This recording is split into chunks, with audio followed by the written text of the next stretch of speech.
This 24-year-old dude is going to prison for a long time, very likely. But here's the thing. He did the right thing. Now hold on.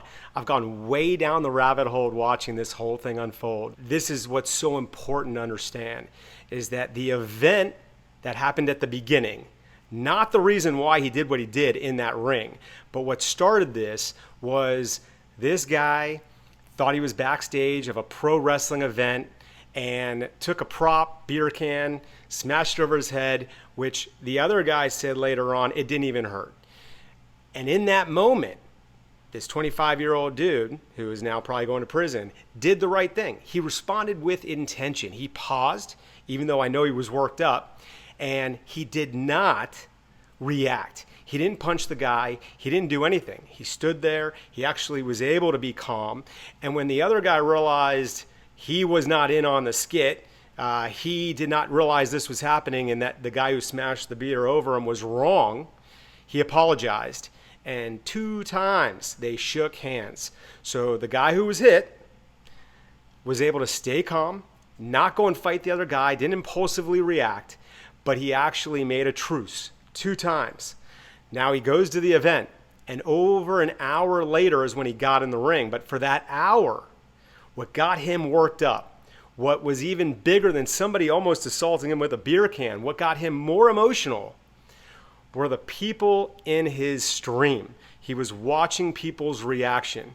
And as he just got more and more, this is what we all are susceptible to, afraid of their opinions, that they didn't respect him. They thought he was weak. By the time he jumped in the ring, he was so enraged, okay, that's when he slammed a guy who was defenseless. He was going along with the act. They weren't fighting. This was all staged. Slammed him unconscious. Now here's what we've never seen before. We've never seen a live stream of somebody punching a defenseless, unconscious person.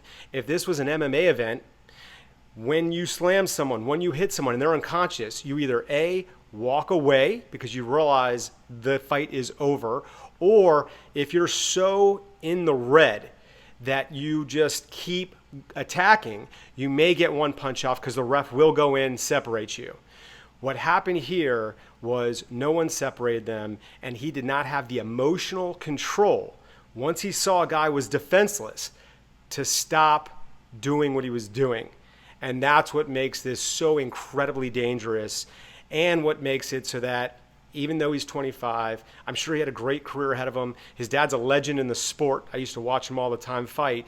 But this kid, 25, he has to be disciplined. He has to be taken out of society, because someone who cannot control their emotions, who once someone else is defenseless, that they are still so full of rage, cannot stop themselves, you are not able to be a part of society. So whatever they decide to do, I'm sure they will remove him from society.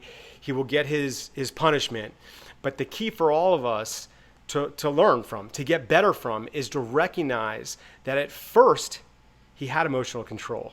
He did not just fight a guy who was clearly a little older, a little more out of shape, and he had turned out to be a vet, probably drinking a little bit, shouldn't have done what he did. But this kid had the emotional control at the beginning to restrain himself and not go after this guy.